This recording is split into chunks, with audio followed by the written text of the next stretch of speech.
Well, hello and good morning and welcome everyone to this very special business club with Anthony Gruppo, the boss of Marsh Commercial. My name is Greg Ingham. I'm delighted to welcome you here today. This is a story of management and motivation, of theory and practice, of applying structure to create success. This is also a story of a former construction worker becoming a CEO, which interestingly he defines as coach, entrepreneur and owner, the latter being a powerful state of mind for everyone at any level of business.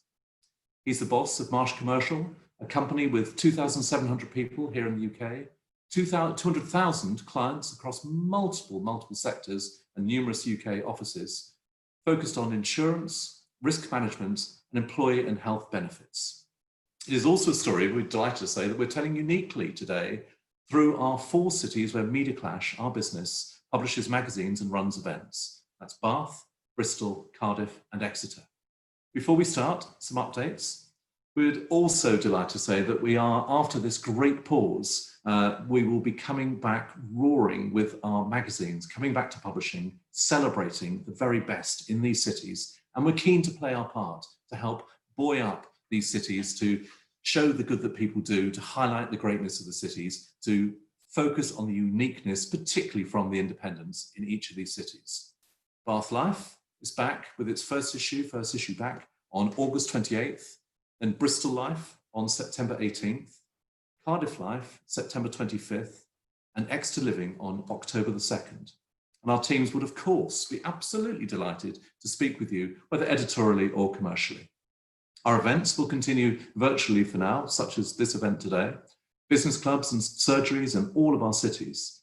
These business clubs that we've run provide a chance to hear candid experiences from different sectors, different people, different organisations, charities, commercial, civic, the lot, the full panoply, who all have been experiencing this. They were originally called Tales from the Lockdown, and we've migrated those now into emerging into the new world. We're all looking forwards, we have to, into the autumn and then into 2021. The business surgeries are a chance for a deep dive into a particular specialism with just one company. It might be financial, legal, tech, recruitment, whatever. We can all do with help navigating. We're in the same storm, but perhaps in different boats. And our next major awards are the Bristol Life Awards on September 17th. They're live presented in a bespoke studio with filmed inserts from our sponsors and leading Bristol people, plus live Zoom sessions with our finalists and winners, replicating some of the emotion of that moment when we say, and the winner is, and the sheer joy that causes. We have had terrific support from our sponsors, absolutely led from the front by Marsh Commercial. Like many of you listening today, we're having to reshape what we do, at least in the short term, and who knows, may well be in the medium term and longer. Good luck, good wisdom to all in these times. And now, if I could ask Anthony to step forward virtually. Let's come on to this. So Anthony, how are you this morning? Good, Greg. Good to see you. Whoever would have thought that the next time we see each other, I'd be in my apartment in London and you'd be in your home. You see, I wondered if that was a virtual background, but that really is the Shard on the banks of the Thames. It is. You may even see some boats and ships going by as we have a conversation. Well, let's hope you do see some boats and ships, because they're good signifiers of activity, I suppose, and that one way or another, we all want to see that, don't we? Yes, the activity on the Thames is picking up, Greg. Yeah, well, good. So today, I'd like to talk to you from a personal point of view about your career, your learnings along the way, then about Marsh as a business, and then perhaps to revert to some personal elements towards the end. And for anyone watching, please ask questions. We'll attempt to take as many as we can during this. I'll take those separately, so pop them through using the Q&A below. You can ask them anonymously if you wish, but preferably not. So, Anthony, tell us this. Let's hear some of your story. Your bio says, quote, "If I can transition from construction worker to CEO, you can as well in your chosen profession." How did that happen for you? Yeah, thanks, Greg. And as we start our conversation, I just want to congratulate you and Bristol Life for just being innovative and visionaries and working in a virtual world. So it's fantastic that you could bring everyone together today. That's very kind of you to say so. Yeah. Greg, I come from humble beginnings, as I think many of us do, and probably many of the leaders that are on the call today. and came from a working class family. I had a great, absolute tremendous family support. But you know, at that time, I was working on construction and thought, you know, what's the possibilities that we're limited by our own imagination and creativity. So started to make the climb and went from construction into the world of financial type adjusting and then into insurance. So, you know, I'm a product of a great family and a product of being around great people. You know, we all get where we are because we're blessed to have people around that support us, and I love being here in the United Kingdom, working with such great people. Tell us this. I mean, in your career over, you know, how many years it's been, what do you think, perhaps in retrospect, maybe you felt it at the time, but what were the pivotal moments where there was suddenly an opportunity to change or leap forward in some way? Yeah, you know, there was a moment when I can remember I had was in a process of working in my 20s, repossessing cars, right? So I was that loan collector. Like where else would someone who wasn't from a university background start? So you start at the bottom of the rung. And I can remember seeing a segment of society and people suffering and having trouble with behavioral issues and different patterns. And I thought, you know, that's what leadership really is, isn't it? It's trying to help be a servant leader to work through with others. And I had a conversation with my dad one day. I lost my father when I was relatively young to a neurological disease. And he asked me a question a few days before he passed. He asked me to define the definition of greatness. And I wish, Greg, that I had this beautiful answer. You know, I gave the typical answer of goal setting and defining objectives, and he just smiled at me and he said, You've learned nothing." Here was a simple steel worker, right, a welder by trade, who said to me that greatness is defined when people duplicate what you started. And if no one duplicates what you started, then how could you have been great?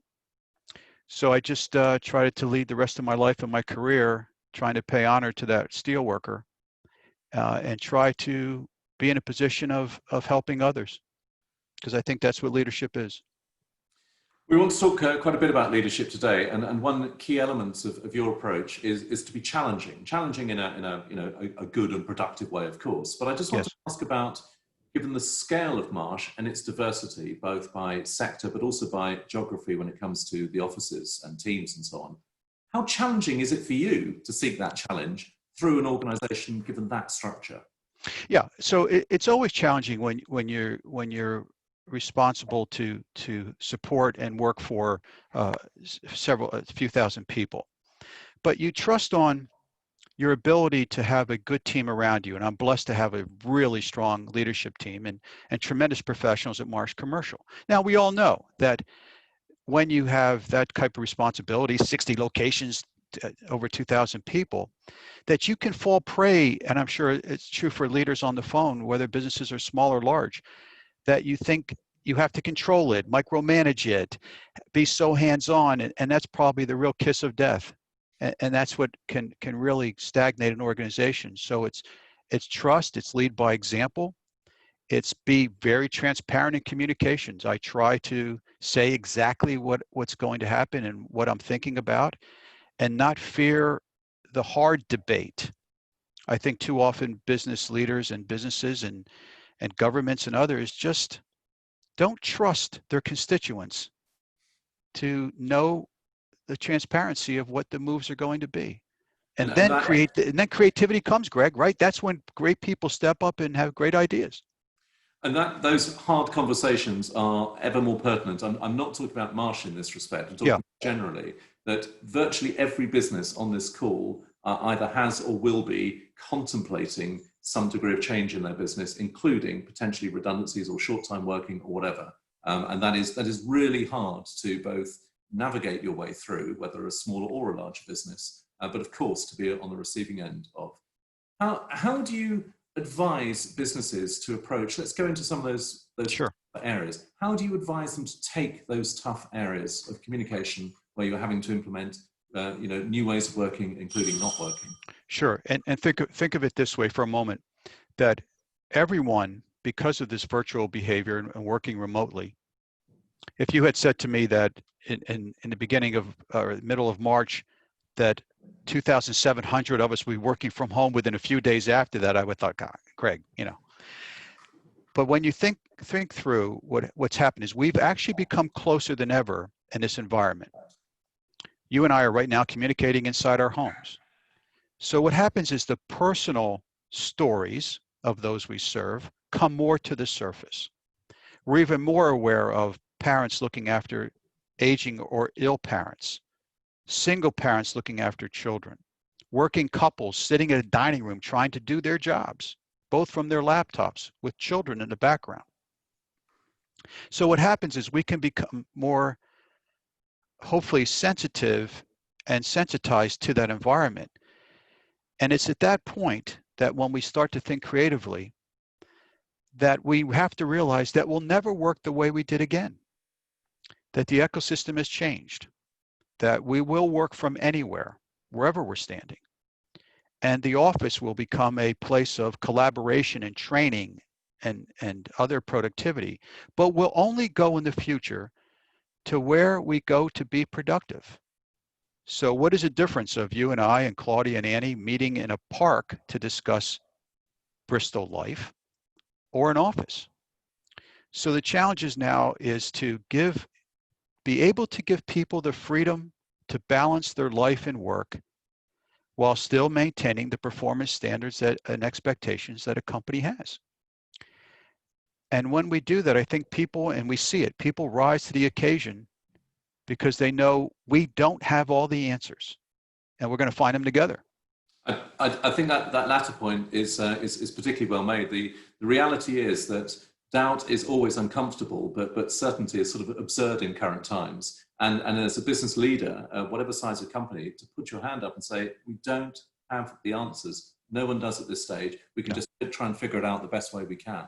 No, and all we can do is keep giving consistent guidance and not be, as leaders, not be prone to move to where the noise is. You know, change, as you said, Greg, you know, let's talk about one thing related to that. All my career, whether as an expat, whether I've been in America or the United Kingdom or other places, people have such an intense fear of change. And I almost see a victimization during a pandemic of people frozen in their behavior and almost stuck. And they talk about change. Well, we can't stop change. Sure, none of us expected this, but it'd be something else that would have caused us to think about change. So change is for everyone, right? We can't stop it. But motivation, a true evolution of the human spirit, now that's for the highly motivated, right? So I hope that through these times, as we're listening together today and interacting with colleagues on this session, is that we think about how do we evolve versus just be a victim of change. We'll come on to further points on motivation. I just want to highlight, you've touched on two of the sort of the paradoxes of the pandemic. One, that we're never further apart, but we're actually closer still, because you can see inside people's homes, you can see Yes. their across the Thames or whatever. There's a form of, if not intimacy, but a closeness than there might be otherwise. But the other is that even in this time of great pause, it's actually been a time of great acceleration. Yes. Some underlying trends in business, and I want to ask you about working from home in particular, come on to that in a sec, have actually been accelerated during this time because they are there in place, and we've had a chance to pause and think. But let's come to this motivation point. If you wanted to give advice on the best way to motivate people, what would it be? Yeah, there is no science to one person motivating another, but there is a caring situation of getting people to care about what they're doing. I think the best platform is to look at everyone as a leader and ask them to be passionate, to involve both how they feel personally and how they feel professionally, and the two should intersect. We don't have to be in a place anymore, Greg, where before someone is 32 years old, they change jobs 9 times. That's a disconnect between a personal mission and a professional one. That's taking a job for the sake of it, not for what you can do with it. And in this type of environment and others, as we come together, we see a better way to lead together, to have a strategic position personally and professionally, to look at desired outcomes that we want to reach. And because careers can be enhanced now. I had a young person say something to me the other day, a young colleague saying, how will you see me? How will I be able to progress in my career when no one can see me at home? And I shared with her the greats through history who didn't have an office, an auditorium, a Zoom meeting session. They were just toiling away. But what happened is when you work to the best of your ability, when you're an overachiever, when you try to have good results, when you raise your hand, when you show a good attitudinal base, the world finds you. The phone rings. They come calling because you're such a welcome spirit in a world of transformation. The world will find you. And certainly, as managers, many managers on this call know, on the whole, of course, it's easier to motivate people during happy times, businesses growing fast and so on, opportunities for change, development, progression. But for most businesses, these are not those happy times. Yeah. How do you handle that motivational point in tougher times? Yeah, so great question. Because pandemic. Yeah, great question, because we're all facing it, right? We're all in that same situation. So the way I try to approach it, and my fellow leaders do, is to make sure that your first responsibility is to your colleagues, not to the bottom line. Not do everything and say, well, here's what we're hoping to achieve from a profitable standpoint. Here's sales are going to be down. Well, we know that's going to happen because the UK economy has been hit hard, especially in the SME business. So you have to first show a care and an appreciation for colleagues and what they're going through. Your first priority is to keep them safe and say every decision we make will be around your safety and that of your family. Now, when you do that, it's not only is it the right thing to do, but it's immediately, to your question, motivational because it takes that pressure off. When I came out along with our leaders and the head of all of Marsh, Dan Glazier, said, we will furlough no one during a pandemic. No one will lose their jobs. You don't have to worry about that. Now, of course, when we make that statement, we don't know how the business is going to perform, but we know this, that it won't perform without our people. And if we can motivate them that you're safe and your job is safe, then that's going to help in the results. And it's going to help in that people have the right expectation. So I think that's the first place. And the second place is to show clear path is, let me say it this way, it's a bit controversial, but I think it's important, is that there are leaders who keep articulating with people, when we go back into the office, this is how it's going to be. I expect everyone will be back working 9 to 5 or whatever it might be. And that puts great pressure and demotivation on people because some of them have made life changes. They can't go back. They can't go back to that same style of work and life. And some don't want to. So we have to make, as leaders, make a motivational transition ourselves, don't we? To say, wait a minute, maybe there's a better way. And of course, some people don't want to go back. There's a near term, and who knows how long that runs, but a near term sort of fear, dare I say, and people require reassurance from not a legal point of view, but almost from a health and safety point of view, that this is a safe place. That's right. There are others who've actually acclimatized to working from home, perhaps those with different sort of circadian rhythms who are less good in the mornings and the afternoons and able to work through the evenings, but they can choose to work. How are you as a business leader approaching that with the full Marsh team in terms of flexibility or otherwise? Yeah. So we took the other side. Yeah, we took a bold move. We said that the colleague will decide how they want to work.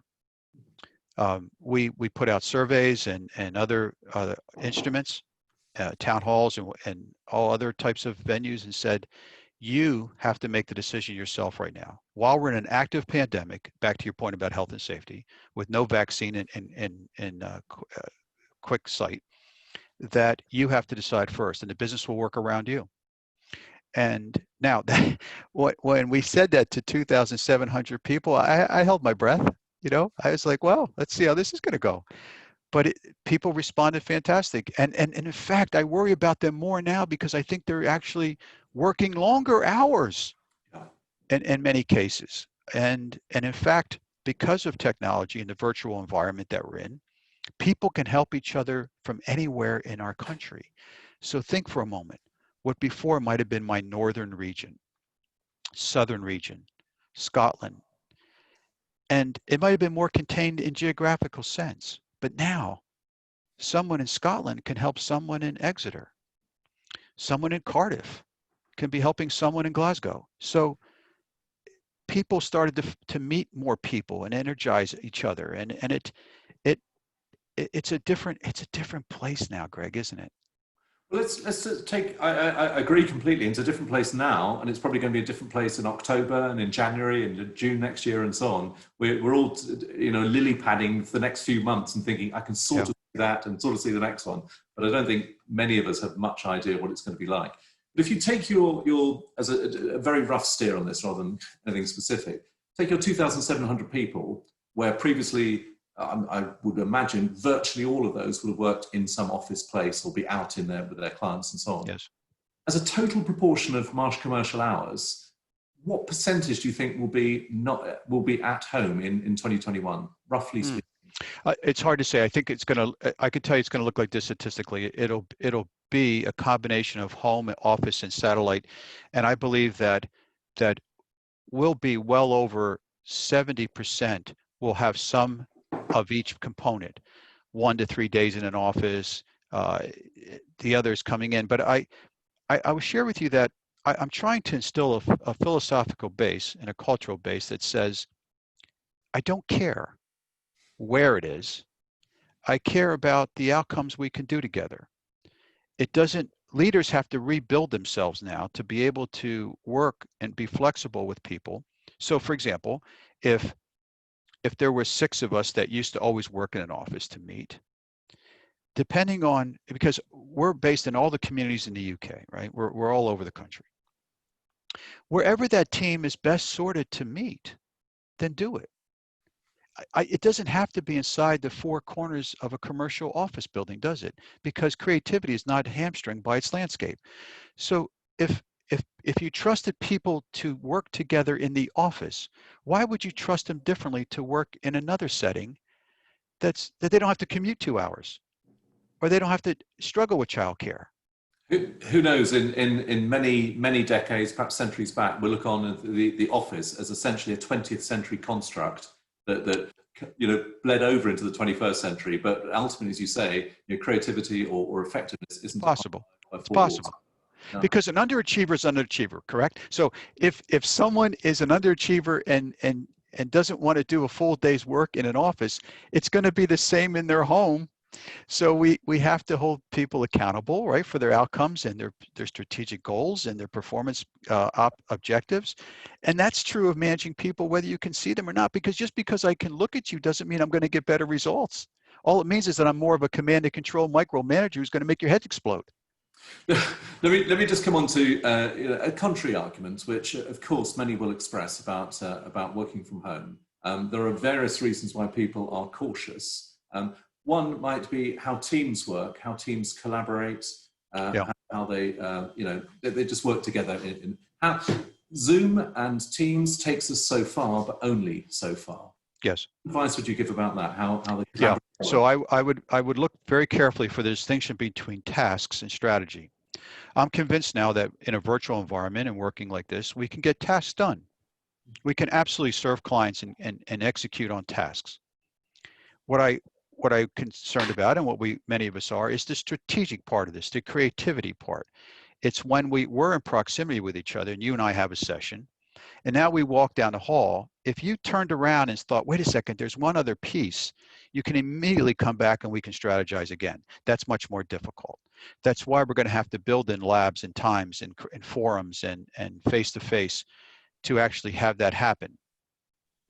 You see, the world was in many places already doing this. Think about if someone in Tokyo and someone in Los Angeles and someone in the UK, they were collaborating, they were strategic, they were able to get it done in other business sectors.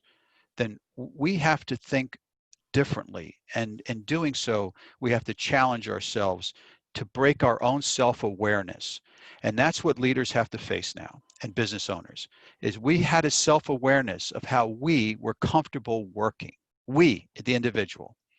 Now, we express that on others, right? We did, whether we mentored people, however we did it. Now we have to reevaluate our own self-awareness, our own subconscious thinking, and say, maybe there's another way.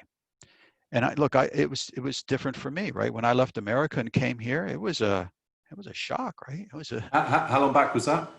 15 months. Right.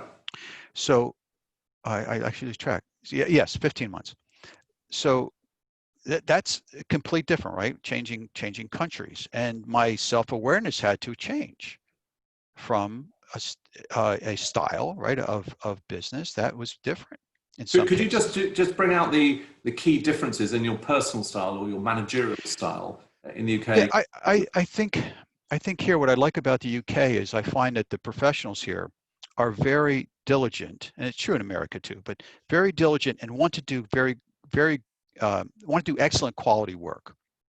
And the length of time of process and evaluation is often longer than I was used to. There's an expectation. I was in New York City running operations in the northeast part of the United States. So I would tell you that the speed of Manhattan was a bit different.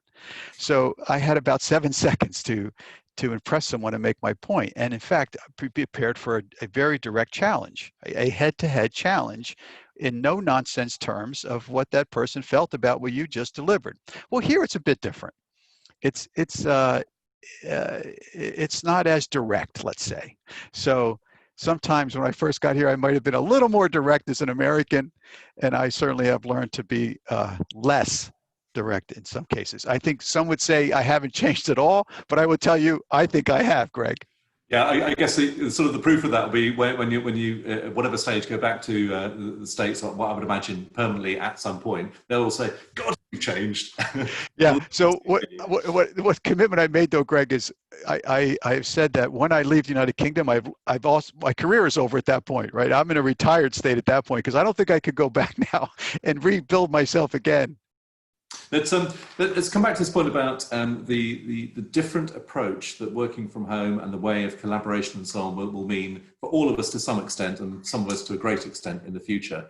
One other key element that people talk about is the culture of a business. Yeah. It's actually much harder. The social glue is much harder to define, extend, enjoy, experience through this medium as opposed to being alongside people, just sharing small stuff and so on. How does that work? Yeah, so you have to look at new forms. So what we did, for example, at Marsh Commercial and through the Marsh organization is we accelerated our town halls where they may have been monthly, we had them more often. On Fridays, I would shoot video clip, just a 40-second video clip, thanking people and maybe making a point. I created a leadership lab that said that it's not just for people of a certain position in the company or managerial spot. Anyone of 2,700 can come to the leadership lab. And it was amazing. Hundreds came to it, a 10 series, because it was, being able to leadership to develop. We had virtual coffee. We had all kinds of interconnection with our team members.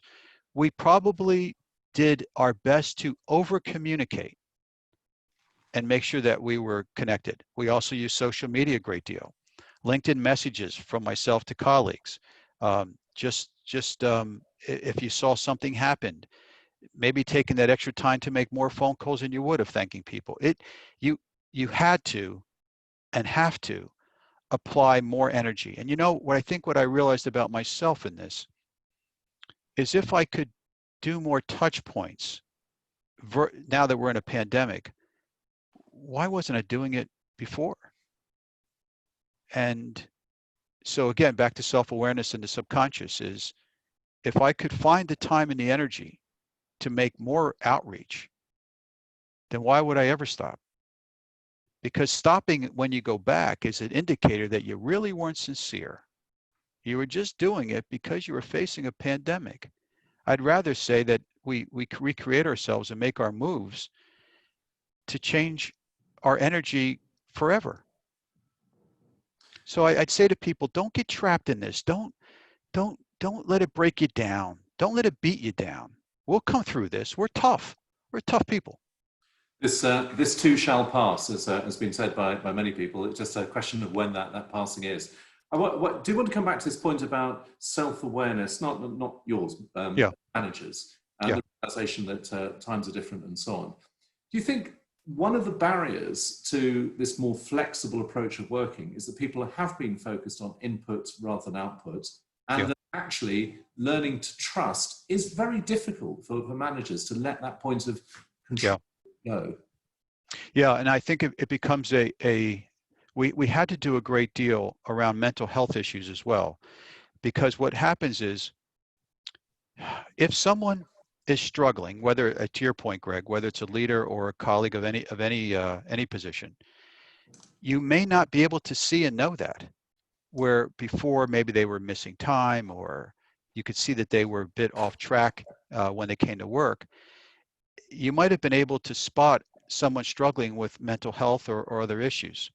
So we had to make a really concerted effort here to have mental health clinics and sessions and other well-being, because not only it was always important, but now it had to become critically important. So to your point of the individual, is I've said to leaders, is you can't be selfish. This is a time to be the servant leader. When you see crisis, problems, and agenda twisting, you can't think about how does that impact Anthony. You got to think about how does that impact Greg and others. And then when you serve others, they will respond to you, and your mental health and balance gets better. Then life pressures become easier. But if we put pressure from work onto the home, when people are working at home, it's only going to make it worse. Almost presciently, you've just answered a question we've just had from Chad Ekakovitz.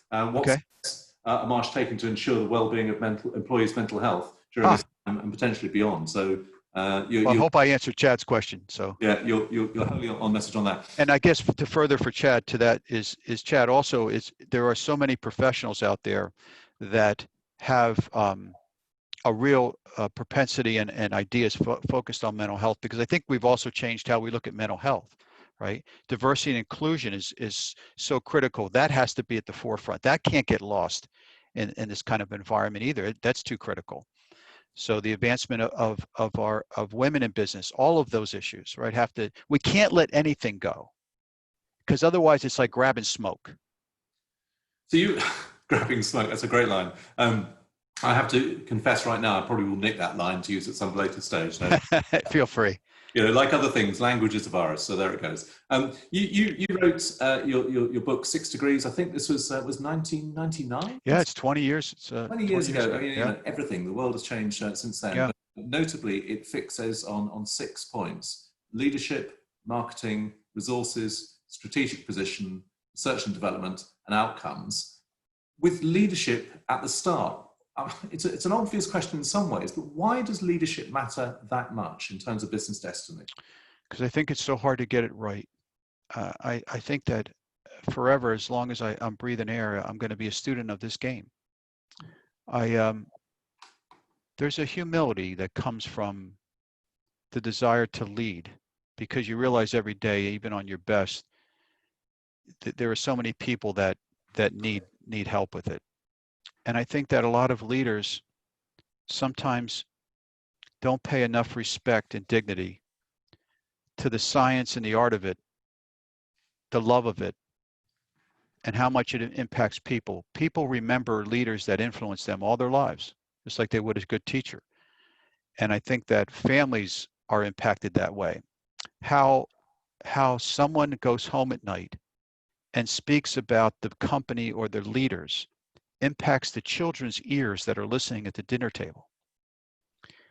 And we can impact generations from it. And I think it's a heavy burden that we carry as leaders. There's a loneliness to command.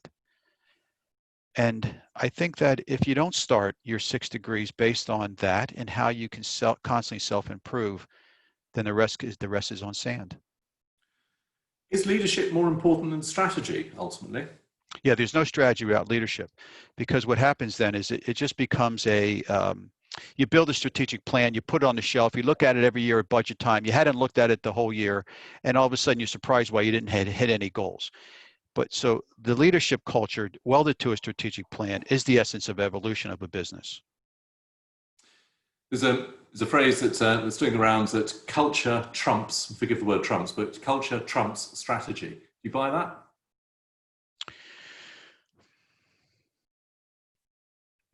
I think that the culture part of it is, let's think of like the human body. The culture is the whole neurological and skeletal system, but the strategy is what makes the limbs move, and in fact gets them to move faster. Takes it from a sedentary couch potato to a well-tuned athletic, an elite athlete or dancer or musician. Because I always ask myself something. Is when as children, so many of you that are on the call today were either athletes or musicians, dancers, or had to do something that you practice for hours a day. When did we stop that? When did we lose that ability to know that we have to still learn and read and study and practice leadership and other things? And we have to do that every week for hours. So is that a cultural blend? Probably. Is it strategic? Yeah. But it is more of a life purpose that says culture isn't a punchline. It isn't a regulatory statement that says what's the culture of the company. It's what is the culture of the humans. And when all those humans are put together in one place, then what difference did they make for others? How did they help their communities? What were they passionate? What was their mission? And then you had a legacy. Otherwise, you just had a history. Yeah. To that culture point, culture, I suppose, is also people rather than companies preordaining. They want to go for a beer after work on a Friday or something. And back to the point we discussed earlier, I want to bring in Louise Kelly of Motus Druid, Sure. a sponsor of.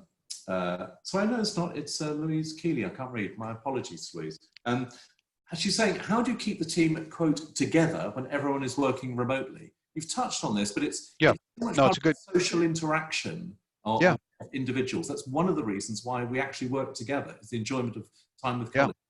Yeah, it's a good question, Louise. And look, certainly this is not optimal, right? Us having, so let me break it down to just four tips for you. It's certainly the virtual team meetings are still incredibly important. The one-on-one discussions around with the individual are still incredibly important and necessary. They could be impactful virtually or in face-to-face. The third thing is how asking the teams themselves how they feel that how the way that you're getting something done is working for them. Do they have better ideas? It's the whole question of, look, whether motivating a team remotely from home or in the office is the same as talking with them, not at them. Too many places talk at people. Look, I've seen businesses, I'm sure you have too. You walk down, people don't even make eye contact. They don't even say good morning in the morning. So did that matter if they were at home or in the business? If you ignore people and you can't make eye contact, do you think that they really think of you as a leader? So make eye contact remotely. Make eye contact virtually. Find out when their birthday is. Find out about the dog they got, that puppy they're training during the lockdown. And teams can still come together even better. It doesn't have to be bricks and mortar. It's cultural. Louise, and if you don't like that answer, Louise, just contact me on LinkedIn. I'll try to come up with a better one. You don't like this opinion, I got others. Was that a Gruppo Mark's line? You know what I mean? Yeah, if you didn't like that one, Louise, I'll come up with something else. Let's come on to Marsh Commercial. So you're transitioning from where it was as a business, as CEO, to where it is now. Talk us through some of the key steps, the changes that you've made through the business and effected through the business through your colleagues. Yeah, one of the things initial things that we had to do was really make an awareness of how massive the SME world is. You know, there are 4.5 businesses in our country, United Kingdom, that need guidance and support and service. So it's how's best do you do that for your client base. So the first thing we did was look at our geography, make sure that as we were in the communities, is to make sure that we were sensitive to the differences in the community. So I'll share this with you that in America, right, I can drive 4 hours and still be in the same state. But it's been said, right, in the UK, you can drive 2 hours and the accents and dialects have changed 4 times, and when what you call sandwich has changed 3 times. So there are great nuances in the United Kingdom. So you have to be sensitive to that. So sensitivity to the geography, awareness of the SME community, and making sure that you have a career path for colleagues that is challenging and growth oriented. And then what we were able to do was restructure and put it in an area where it moved from, I would say, because it's true in the insurance business, sometimes it's too transactional. It's about price or tender. What we can really convert it to is the whole Marsh system of more consultative. We're now helping businesses with not just insurance and risk, but really some strategy on how they can make other improvements. And then I want to come to the internal side. How significant or otherwise have changes been made about, I don't know, KPIs, management meetings, finance reviews, budgeting, and so on? The sort of the infrastructure almost that supports. Yeah, great question. Great question. No, we haven't changed that. We still have actually before coming on today, I still have my same quarterly business review. We still have our same board meetings. That structure, that skeleton, as I said, that neural system has to stay intact, and you have to find a way to make that work. So that has not changed. In fact, if anything, I think we probably have gotten more diligent and focused to it. Right. Right. So tell us about the effect of the pandemic. It's every single business in every jurisdiction has been affected one way or t'other. Some positively, most not. How does the reality of what you had envisaged, what the plan was, not just financial, but overall, compare now with then? Yeah, I mean, we certainly had to be realistic in, for example, in sales forecast, right? When businesses are getting hit and knowing that there's struggles, we had to also be more adept at making sure that clients were aware of everything that's available to them, from cyber liability to all kinds of issues, because things that businesses may have overlooked in the past become even more important now. And it's that balance personally, isn't it? You know, we all have that weight upon us now that we didn't feel before. You know, and personally, I found the best way to balance was to really pay exceptional focus to others and to my colleagues to help me with my own family stresses, right? Because being an expat and living here in London, I'm unable to go home. So, you know, I've been here in lockdown since March, and where before, you know, every month or so I'd go see my children and grandchildren. Can't do that. So, you know, people are in quarantine and lockdown in America and here, and it's a burden, right? And you say the things everyone says, well, as long as they're healthy, as long as they're happy, but at the same time, you can't see them except for FaceTime. So I transfer that to my colleagues and constituents and say they're feeling the same thing, and maybe it's just because they can't see their mom or dad, who's just 200 miles away versus 5,000 miles away. So I think that I wake up every morning thinking about how my decisions impact those lives. And then I really make sure that I talk to my leadership team and make the best decisions we can. Thinking about Marsh Commercial, which are your lead strategic sectors, and how have they changed during this pandemic, and what is your envisaging of the next few years to come? So, you know, you think about real estate and finance and hospitality. Hospitality's been hit very, very hard. And you think about all of the finance, technical, all those verticals. So this is where you have to be very careful as a business leader.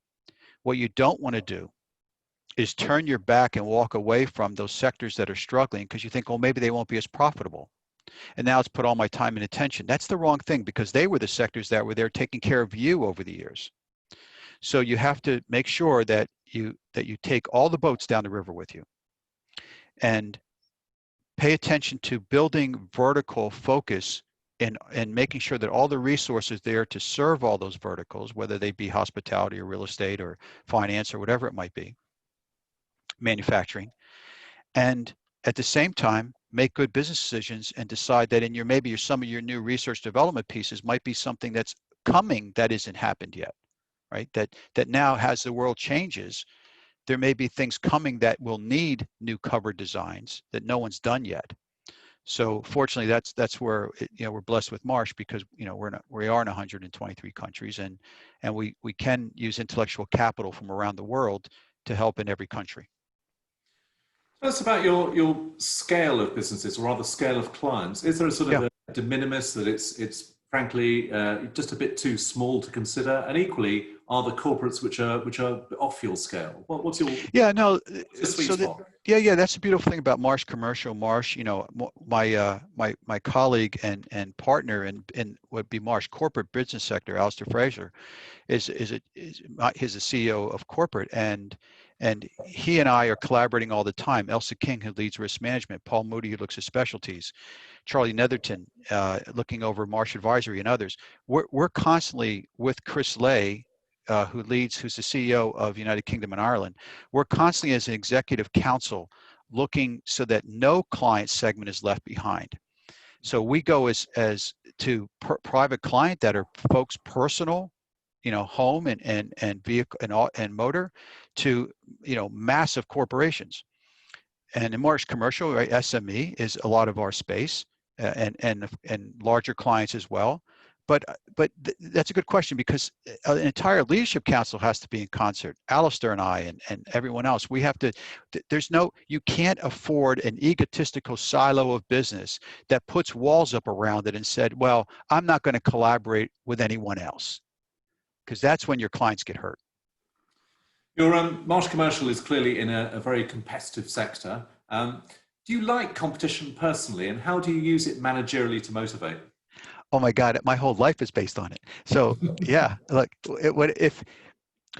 who wants to play against a competitor you beat all the time, right? On a tennis court or anywhere else. You always want to compete against the best.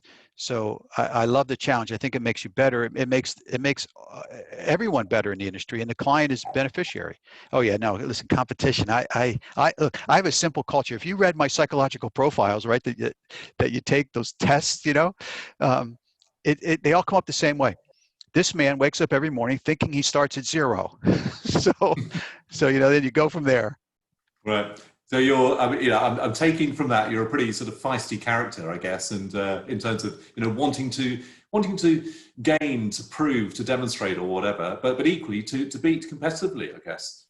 Yeah, it's an interesting debate point, right? Is that I think I learned too late in life that it's not about impressing or proving.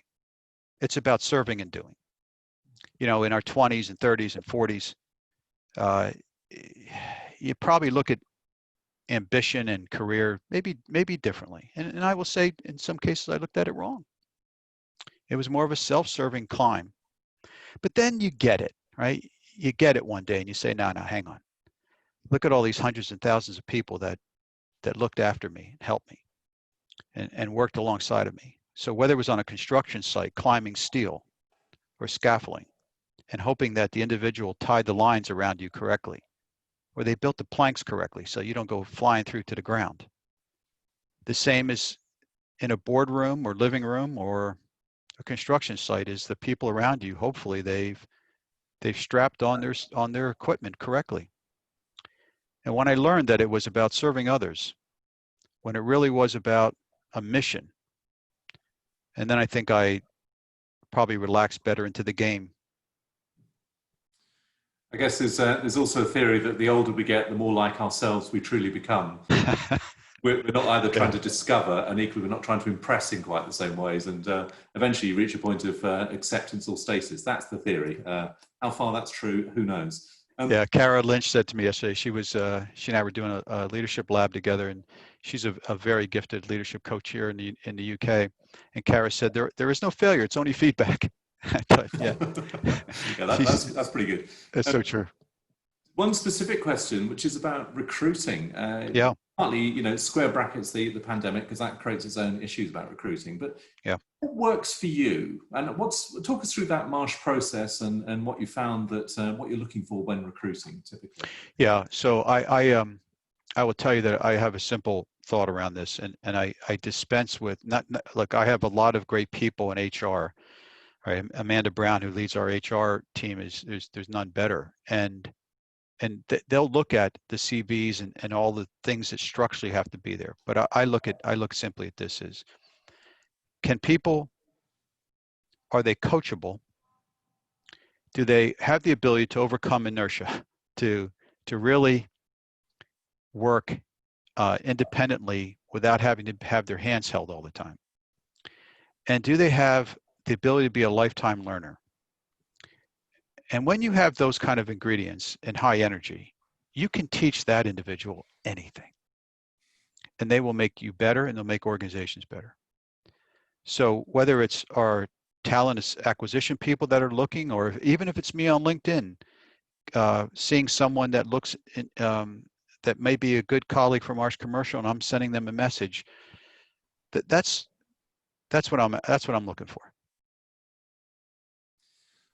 And do you think, this is too open a question, but get the drift of it, as it were. Do you think that anyone can be a leader? Is it as basic as that? If you've got the willpower to do it, or aren't there some essential skills and characteristics which simply can't be taught? Oh, it's a powerful question, right? It's at the basis of the philosophers from 300 BC. It is, I think that everyone has the ability to get better at it every day. But I don't think everyone has the fortitude and the toughness it takes to lead in certain environments, because it's hard not to let things be personal, or the rejection, or the pressure, or the waking up every day knowing that there are thousands of people that, are they okay? I wake up and, are they okay? And what will I do today to make it better, or hopefully not worse? So I think we all have the ability to lead in our families and our personal lives and get better. I don't think all of us have the ability to lead under intense pressure for a career. Talk about over your career, and perhaps in more recent times, what have been your influences, and how do you stay fresh? How do you keep your thinking fresh? I keep my thinking fresh. I was never impressed with myself. I never was. I'm always a work in progress. I think when you're a work in progress, there lies the secret to an energy, right? Or because I always think I could do better. And it's funny, my publisher, Canadian publisher, Shannon Peel, from my last book, my sixth book, Pushers of the Possible, she asked me what was the commonality I'd found among the different leaders I interviewed and positioned in my last book. And I said, every one of them had the same thing. They just had a humility. There was just this intense humility about them that said, I can do better and I'm not that special. And then they did these extraordinary things that people, there's a saying, I don't remember who said it, they said that it's the ordinary people that do the most extraordinary things. And I don't know, I just try to learn every day, Greg, That's ordinary people doing extraordinary things, and that, if anything, that's been one of the other key points during this pandemic, the good that people do, because there's undoubtedly been an awful good that's done and needed. But again, on a personal point, do you enjoy being a boss? And if so, why? Oh, because I don't think of it as a boss, right? Even when I heard that, I was like, oh, I think there's a big difference between bosses and leaders. No, I don't see myself that way, because I only rent my position. All leaders do. Our only job is not to boss, but to renovate. And what I mean by that is to renovate our position to make it better for the next person that occupies it. My day is spent looking for the successor, right? The right successor. And for whenever that comes.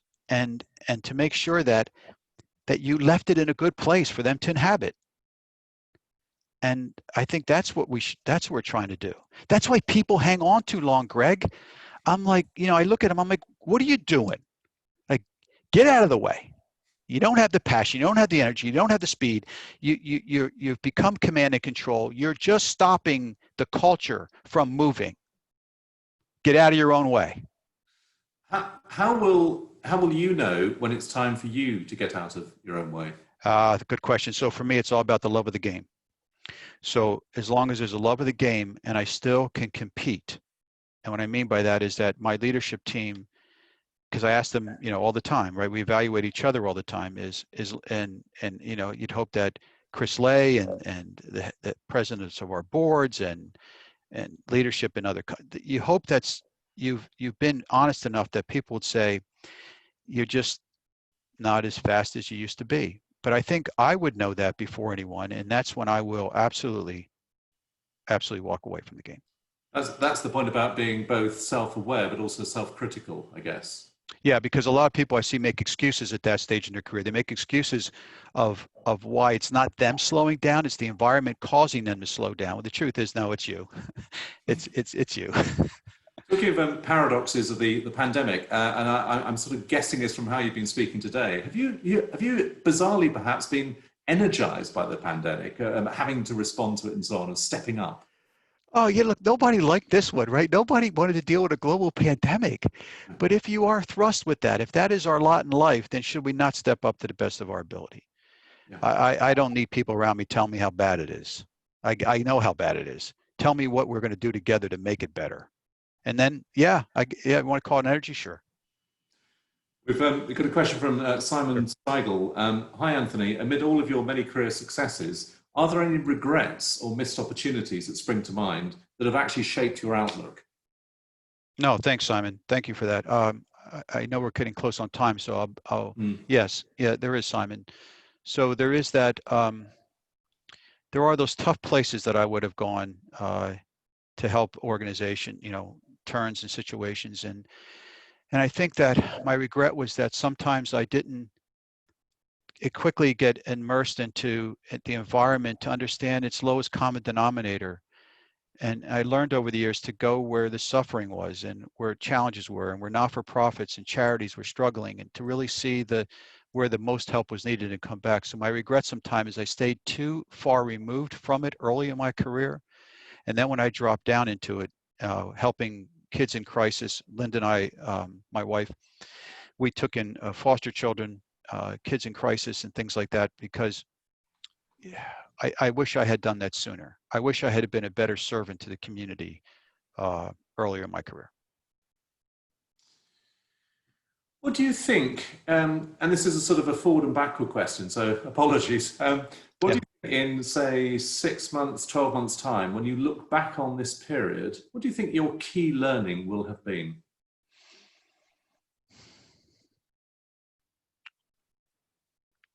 Yeah, I think that in 6 months or 12 months, it'll be what we suffered through and what we learned. Did we make the changes to make it better? Because I think what we've learned is that if we can get through this, and we will, then what are you going to throw at us? Like what could you really do to us? I mean, my heart goes out to people in Beirut, right? When you think, how does it get worse? And then that happens. So I think that what I hope will happen in 6 to 12 months, Greg, is that realization of strength and resolve and carry forward that new ecosystem of change, and not just go back to everything like it was, but what did this teach us to make it better?